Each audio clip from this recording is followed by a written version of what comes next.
We look at the water sustenance in distant countries and what are the factors that play a role for the sustenance of water. Other area we work extensively is the Bangalore environment. We look at the lakes of Bangalore, the water aspects in Bangalore, and also how to make sure that people have clean water. What is the current scenario of water supply in the city of Bangalore? When we get about 1200 ml of water every day from Kaveri, and of the total demand, 40 to 45% is met from the groundwater sources, the borewells, etc. When Bangalore became Bruhat Bangalore, we didn't think about the infrastructure. The political decision should have been taken after the understanding the infrastructure, whether we have the adequate infrastructure. Even today, there are the villages, 118 villages in the outskirts, are without the pipe supply. See, for any city or a town, one of the criteria is getting a clean water and energy and basic community.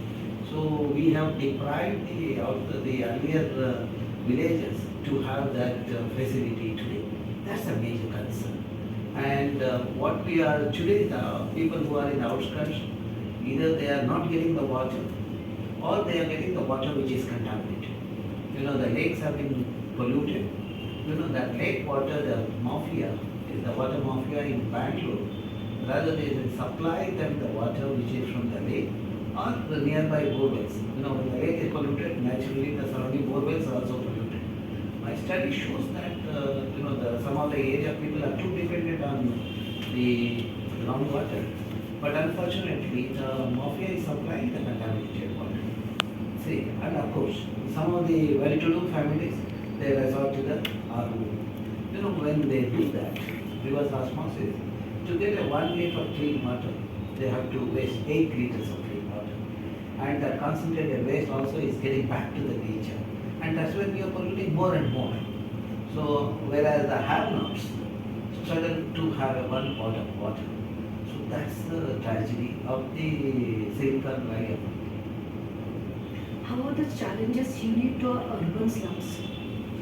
Well, the urban slums is as good as the low-income families in the other areas, or the mid-income. In fact, you would have noticed the street fires. I do not understand why the BWSSB has to supply the water in the midnight. Around 2:30, 3 o'clock. The low-income family and mid-income family, they have to line up for the cab without sleep, and then there are quarrels, fights happens and all those things. That's an unfortunate thing. The human resources should have been used for the beneficial aspect of the nation, not for the controversies or the fights among themselves. We should have made sure, before the city developed, the infrastructure, basic communities are developed. That's what in the America or in European country happens. But we look at those models, but only the thing is we hardly implement them in countries like ours. There's a lack of vision. Any administrator has to be a visionary. I recall when I was a kid, there was emergency. At the time, the administrator was handling the BDM. The way he managed the city was remarkable. He made sure people have this one, there are no hawkers on the street, they are given alternate places, all those things. But unfortunately, as per the 74 Act, we have the council, but we elect the people who are all the thugs. They are not interested in managing the city or giving the better livelihood to the people. They are only interested in themselves. That's why there is a solid waste mismanagement, the water mismanagement, which all benefits them. Whenever there is a mismanagement, it is the influential section of the society get the benefit. That's why deliberately they keep that problem. Otherwise, in a city like Bangalore, the knowledge capital of India, providing a clean water and air and environment to the people is not a difficult task. But deliberately these are kept alive so that they get the benefit. If you want to address this problem, provide the clean water to the people, I would say first and foremost thing is knock out this mafia. The nexus of contractors, engineers, and the budding politicians, we need to knock them off. Once we hit their nexus, probably we have solved the problem. Then everyone gets a clean air and water. See, it's not that I just have a water. The people who are dependent on us, the supporting staff and all, if they have the clean water, I say that is the sustainable way of living. We have deprived that section of the society. So Bangalore city has both notified and non-notified slums. Is there a difference in water supply in notified and non-notified slums? Not much different, because even the notified slum, I don't see the water. So, and most of the slums have come up on the unauthorized areas, the lake beds and all. So naturally, when they are in the enclosed the lake bed and naturally they will not have the other basic amenities. So unless they are so influential, and some of the slums have got the facilities. But what we should have done is, we should have relocated these people to a better location with the amenities and make sure that these people don't come back to the slum. When we shift the people dwelling in the slum, after some time I see the same set of people come back to the slum and they create a new slum. It has become a business. Today the slum, tomorrow is the multi-tier complex. I strongly feel in Bangalore, the building mafia is planting the people in the form of slaves. And eventually that slum becomes the high-rise building and the slum. So that's where I said we need to track this nexus of the mafias, which includes the building mafia, water mafia, etc. So who are the key stakeholders required to manage the issue related to water supply, water quality, etc.? Well, we have elected the people. The bureaucracy is there.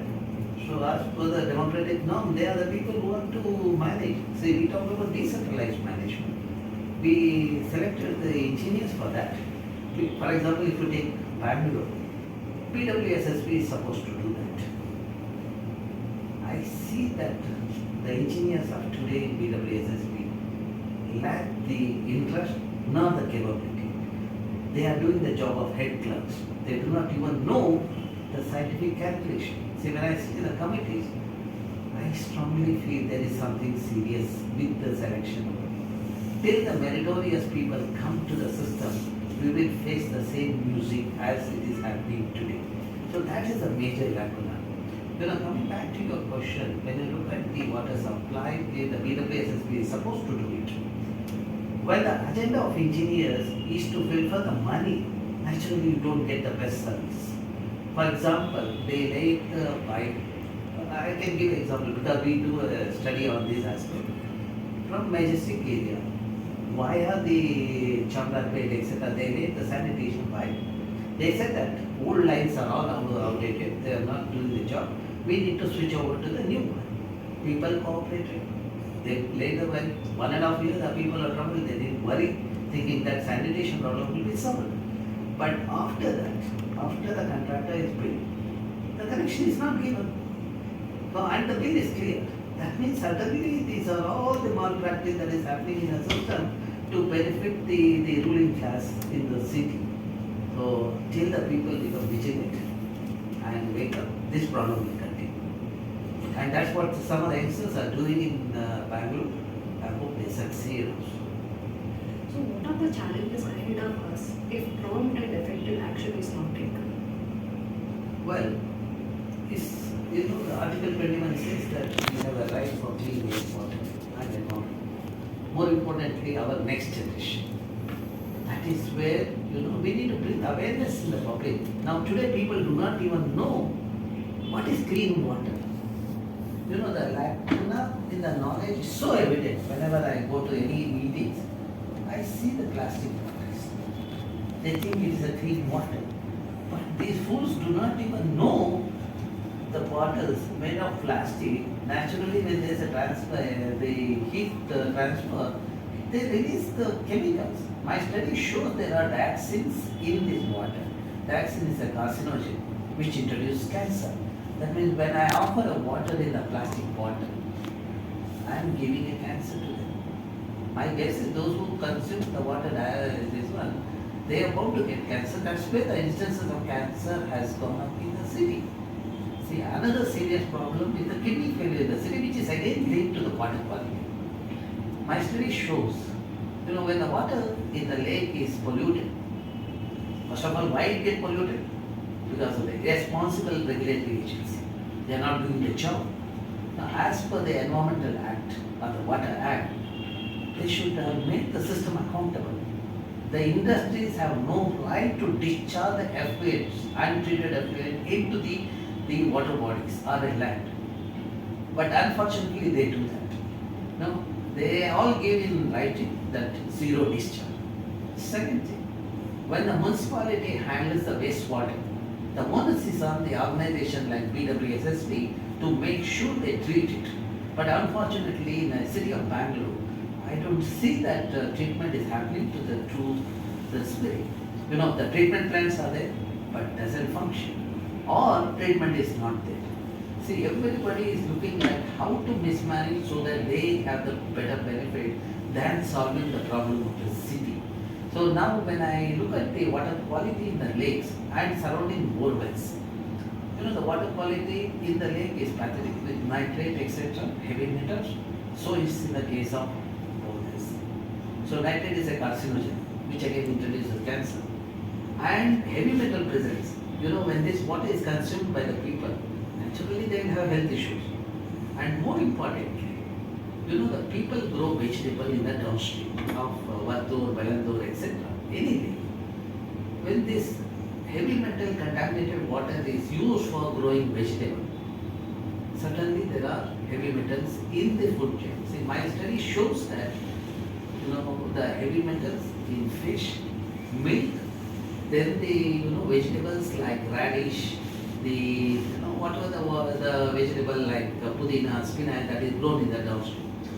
That's why the kidney failures in the cities are increasing. At the data I have, the kidney failure which was 1 in 1 lakh about 10 years back or 12 years back, today is 1 in 5,000. And I see more and more youngsters getting the problem of kidney.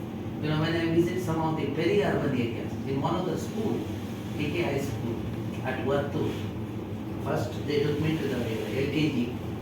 There was a girl child, the one kidney had failed. In the same school, 8th standard, another girl child, both kidneys have failed. And then I told the principal, I don't want to visit your school to see this condition. I understand the thing. That means the kids are paying the price. After 2 years when I visited that school, when I asked what happened to the 8th standard kid, because I thought she must be doing the 10th standard. But they said she's no more. So that means, that we are losing the youth. Youth are the asset of the nation. Sensible youth are the asset of the nation. Irresponsible youth are the, tragic part of our country. That is where we need to make people more sensible and make sure our youth don't have the pollution. We should not give them this. That's one part of the story. When I went to the government school in the same area, 8th standard boy, both the kidney failed. And when I look at their parents, they earn only 15,000. Whereas dialysis required for the boy every week requires 4,500. What was the reason for kidney failure? Is it because of Heavy metal in the food and water. Because these people who are in the vicinity, they are consuming every day. But I thought it is only the people there are affected. As long as, when I didn't notice the failure of the kidney in other part. But when 2 of my colleagues in IISC died of kidney failure, I realized that these pollutants are getting into everybody's food plate. That is where we have to wake up. We should not allow the people to pollute the basic resources like water. They have no right. No one has the right to pollute and make our children and us to suffer. That is where, cities like Bangalore, supposed to be knowledge city, but the people are without Bangalore. We have been talking about it. Hardly I see anybody coming on the street and questioning the government or the inefficient, these parastate agencies like BWSSB, BBP, etc. Now, till we question them, we are going to pay the price. So you Before you continue, we are nearing the end of the time limit, so maybe we can keep. when it comes to water supply, you are saying that one is that availability of water as well as quality issue we are noticing in city of Bangalore, especially with respect to the slums. See, when you look at the water supply, why are we thinking of withdrawing the water from the longest distances? Getting water from Kaveri, 120 kilometers away, against the gravity. Don't you think that we are doing the mistake of the thing? Is it so that we don't have water in the Bangalore? See, this is the thing, because this all this kind of a false planning. In Bangalore, like how do we draw water? I will answer. False planning started with the colonial rulers. When the colonial rulers came to our country, they wanted people to be dependent on them. That's why they removed the decentralized water harvesting structures. The downfall of the water harvesting structure started with the colonial rulers. That is where we lost the thing, and people, the moment the water started coming in the pipe, people didn't understand the significance or the importance of the water harvesting structure, the decentralized levels. Now coming to the Bangalore, I said that Bangalore gets about 1,200 million liters every day, another 400 million liters through the borewell, etc. If I look at the total every year, we require about 18 TMC of water. Now, if you look at the topography of Bangalore, the current spatial extent is 715 kilometers. In a 715 square kilometer, the geographical area, way back in 1800, taking advantage of the topography of the region, our people, elders had created an interconnected lake system. The river was passing, stream was passing, they put a pond at a regular interval so that they can stagnate the water which was meeting the irrigation and drinking water needs. But what we did today, the 1,452 water bodies which was there in 1800, today it has come down to 193 water bodies. 92% of the water bodies are contaminated with the effluents and the domestic sewage. 98% of the water bodies is encroached. Even the lake which is closer to my institute, Sankey Lake, I see a big man sitting on the lake bed. We have become so incapable, not even ship these things. See, the lake is being used by everybody to make money. So that is the thing. Now coming back to your question about water. 18 TMC of water required for the Bangaloreans. Now let us look at the rainfall. The Bangalore receives a rain of 700 to 800 millimeters every year. If I harvest this rainwater, I have 15 TMC of water. In a city where 18 TMC is required, 15 TMC the form of rainwater is there. Then the solution for the Bangalore is the rainwater harvesting. There are two approaches. One is the rooftop harvesting. When you do the rooftop harvesting, individual houses will have additional water 3 to 4 months. The best option for the Bangalore, consider the topography, is through the lakes. That is where we rejuvenate the lakes, 193 lakes. We re-establish the interconnectivity among the lakes. See, people talk about interlinking of river. My challenge to them is, first show me the success model in Bangalore by interconnecting the lake. When you interconnect the lake, then the water from one lake to the other lake moves, the treatment happens. Second thing is, when you harvest the rainwater, when you desilt and harvest the rainwater, your groundwater sources are filled with the clean water. 40% of Bangaloreans are dependent on the groundwater. So we are giving the clean water to them. So now I said that Bangaloreans are using 18 TMC of water. That means we are also generating 18 TMC of wastewater. Instead of treating this wastewater, we are pumping it into the lakes. Contaminating the lake, and we have health issues. Had we treated that, we would have solved the problem of the water in the city. Now 15 TMC because of rainwater harvesting, and when you treat the wastewater, you get 16 TMC of treated water. But when 15 plus 16 TMC is 31 TMC. That means we have water surplus situation. See, I implemented a model at Jakkur.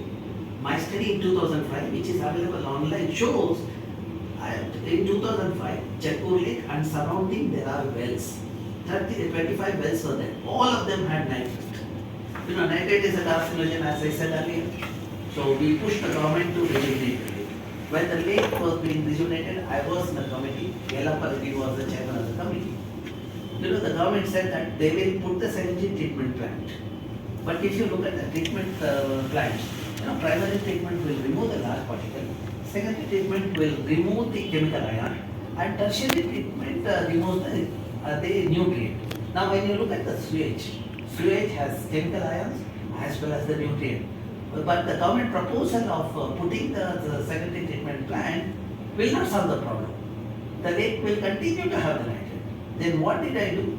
I introduced my system there based on the bioremediation principle. We integrated constructed wetland and algal pond in between the lake and the secondary treatment plant. My students monitored this, and last 10 years, the monitor report also, I have put it online. It's titled Integrated Wetland Ecosystem. It removes 95% of nutrient and there's no heavy metal.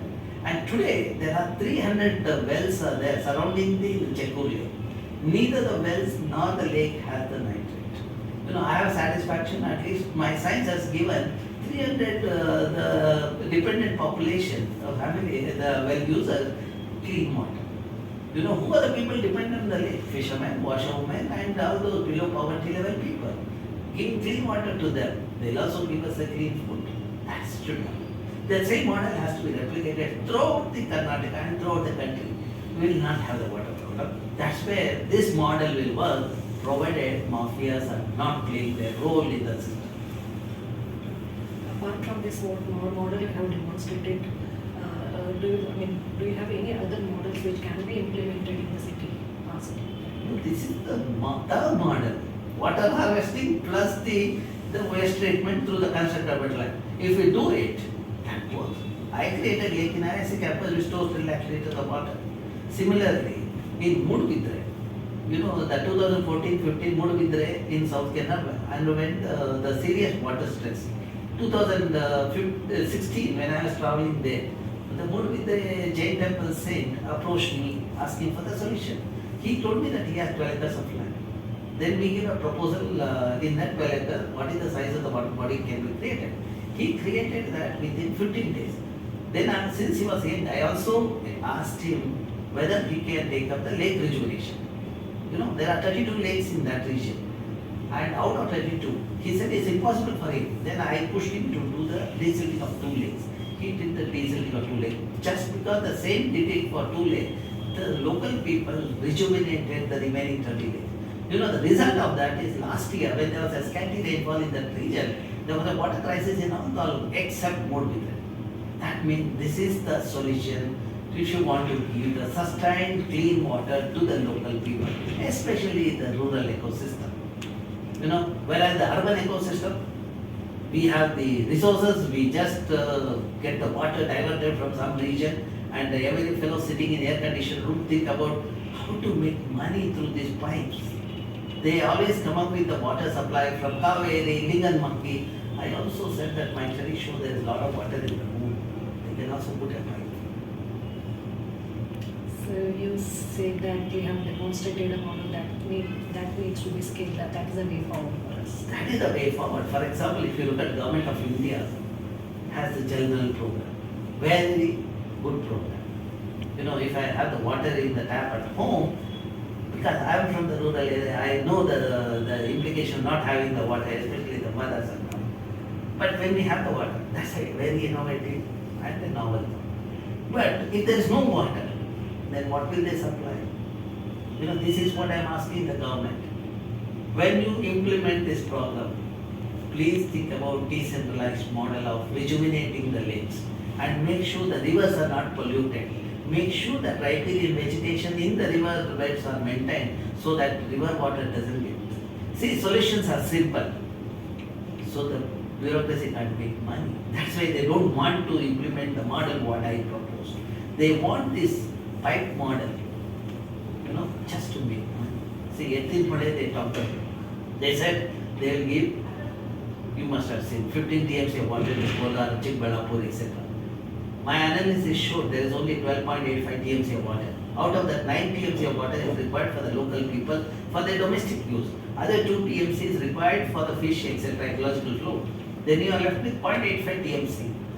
To transfer 0.85 TMC, I said, why do you want to spend 30,000 crore? At that time I was threatened, I was abused, I was attacked, everything happened. I thought the government finally will shelve the project. The farmers in the Kolar were sure they won't get water. In fact, they asked me, sir, in spite of your struggle, government has gone ahead with the implementing the pipe. Then I looked at the pipe. Each pipe diameter is 4 to 5 feet. I told them, then in one of the public meetings, some of the farmers asked, sir, pipe is coming to the Kolar. What is the thing? You are saying water is not coming. Then I said, you're all lucky. Then they were surprised. I said, see, my Western Ghats has a lot of trees. Your region, Polar, doesn't have trees. You don't have oxygen. You know, the trees in my region, through this pipe, you will get oxygen. If not water, at least oxygen will come. But unfortunate thing for such a unscientific project, senseless project, now the budget is increased to 25,000 crore. Is there an end to this kind of mismanagement in our country? You know, that is where the educated section of the society has to wake up and see that changes happen in the system. Changes are happening, not for better, for the worse. You know, that is what we need to understand. The model you have proven and you say that that is a model. If government implements it, then the water supply issue will be addressed in the city of Bangalore. So, what actions will be taken to convince the government to scale it up? Well, the model is there. It's not just my model. Mahatma Gandhi talked about Swarajya, decentralized structures to meet the local needs. We are talking about local and local and global. Why are we ignoring this aspect? You know, I would say the money that is spent on the infrastructure projects, fraction of that, we should also spend it on the rejuvenating lakes in all the parts of the country. I'm not worried only Bangalore. As a scientist, for me, entire earth is my study area. So I would say that everywhere we should do that. Everywhere in India also. I'm sure this model works because in many of the districts in Karnataka, simple lake rejuvenation and planting native species has sustained the water. And the investment is not much. You know, some places IT professionals together have done it. And today they see that the water is available. You know, some of the IT professionals have started practicing agroforestry. They have quit their job. They have the agroforestry. They say that is more beneficial than working in AC room without much brain work and copy paste. They are enjoying the nature and they are healthy. You know, that is the model required for India. India is agrarian economy. Every parcel of the land, we should make it productive. Every parcel of land can become productive only when you maintain the ecosystem integrity. Then only people will have water and people have other resources. That awareness was missing. That was the serious gap. See, that is where the bureaucracy in our country. But I think somewhere we need to focus on the behavior change aspect as well, sir. Because in most of the areas, though they get a limited water supply, people don't use it in a judicious way. No, I will not agree with that because I work extensively in rural area. No, in Bangalore city and state, even rural area. So rural areas, like if they're getting water supply every day, whatever water supply mean water they store. See, that is where I have stayed in some of the home. The way the uneducated elderly woman talks about the water conservation, if there's a wastage, I have seen she is shouting at the grandchildren, saying that why are you there in the bathroom for such a long time? That can happen only with a sensible woman. Yeah, that's what I'm saying. You know, that kind of an awareness should. No, she is not even educated, but because of her practice and knowledge, she has got. Maybe because she had gone through a lot of hardship. That was the reason. That is the reason. That is the reason. So that is the most of the people.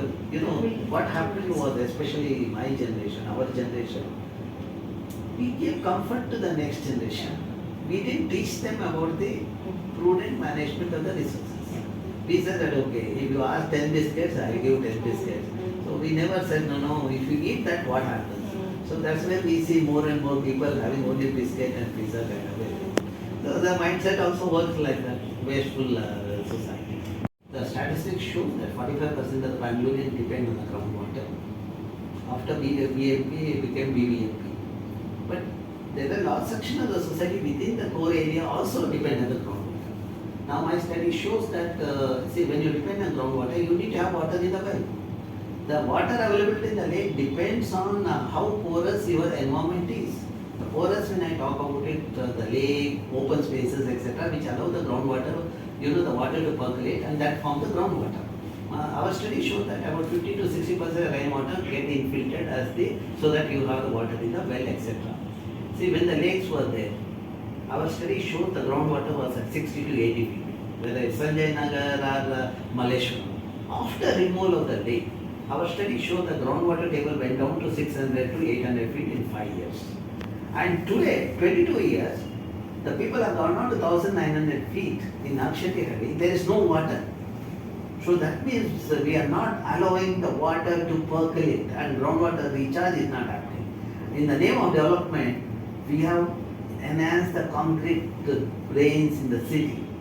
You know, the people have concrete drain, they do not allow the water to percolate, they have choked every location, groundwater recharge is not happening. Other end, we are contaminating the lakes with the contaminant, that's where the water is getting contaminated.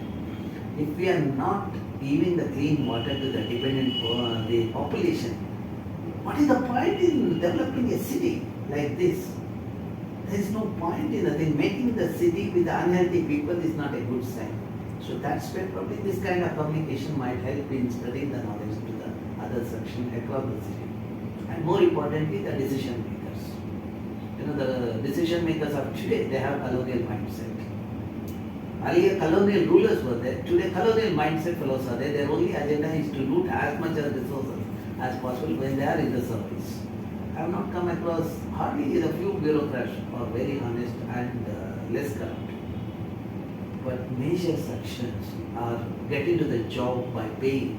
They all have looting the resources. That has to come to an end. We need to have reform in our country, not like what happened in Delhi.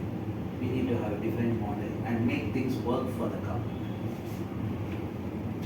TMC water, Bangalore requires, and we are getting 18 TMC, right? No, we are getting the about 14 TMC of water. Okay. 4 TMC is coming from the borewells. Borewells. But like in spite of this, so there is a whole mafia of tanker water supply thing. Can you throw some light on that? Like why is that happening? Because why BBMP is not able to, sorry, BWSSB is not able No, to. no, you are right. See, my study shows some of the location the mafias are so strong. They are the engineers and the consultant are in tandem with the mafias. For example, I remember Mulla few years back. You know, people wanted the pipe supply, treated water, but mafia was not allowed. Though the government, the certain section of the bureaucrats were not the thing. Unless we remove the bureaucracy in our system, corrupt bureaucracy, we have this problem. You know, that's where we have to sensitize the youngsters, the pains of this corruption. You know, the child is taught, if you take the money from others, it's as bad as committing suicide, probably the child will be careful. But what we have done is when the children are grown up at home, we said you make money. So that is where the problem is. And coming back to your question, you know, deliberately the mafias are playing the role. And this water mafia is not giving the clean water.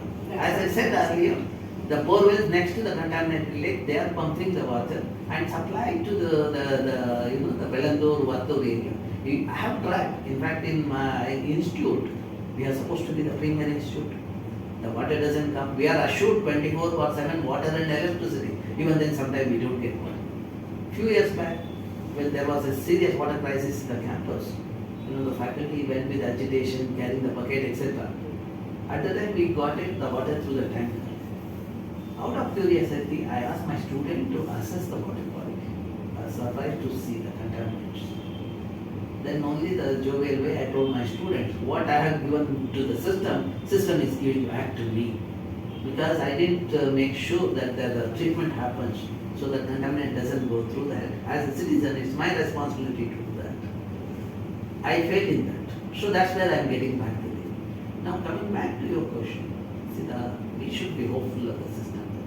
Today youth are sensitive. If we activate them, suddenly things work. For example, Bellandur, Vattur. I have been working from 97. I prepared a document after document. When the youth are then, they got together. I gave the latest report, how to rejuvenate Bellandur, Vattur. They took it to the Supreme Court. Then NGT penalized the government of Karnataka 500 crores. Now the lakes are being rejuvenated. I am in the committee. I am seeing that the same Jaipur model is implemented. If I succeed in that, you know, I have solved the water problem of 30% of Rajasthan. That is what, it's not just one academician. Every academician should work beyond fighter. Yeah. And they should have the sense of feeling for their country. and serving the society. Science should finally be the destination of society. Getting awards is one part of the story. But if it reaches the destination, when we see the smile on the people, it is much more superior than getting the Nobel Prize. So like to treat 1 liter of water, 8 liter being wasted there. So why IISc has so many ROs in the campus? I'm surprised actually. You are right. See, what we do is, we think that when our youngsters are educated abroad, they are talented. But no doubt they are talented, but they lack another aspect, the common sense. That's why they spend most of the time in the air-conditioned room with half pant and half break. What else do you expect? That is where they do not worry about RO, the wastage of water, etc. In fact, I have been advised by a couple of youngsters not to work on lakes of Bangalore. In fact, they said that you are popularizing the lakes of Bangalore, which is contaminated. You are saying that IISc is working on contamination. We don't want to get attached to it. That is the sad part. Even water it as an organization, we don't promote RO. We say that it's a temporary solution where like you don't have any other options. It's not a temporary solution. We are going to create a major And that affluent treatment is not happening. Right, that's a major concern. No, the serious thing is people do not even know the implication. Yeah. The absence of minerals. But again, sir, like, that is one part of it. But the second thing is that it has become a mafia.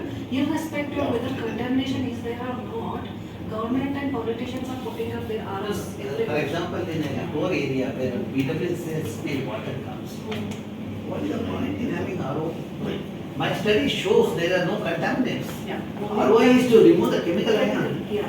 not the biological. For biological, you have You have to do to. something. My grandmother's solution of hot water, boiling the water is the best solution.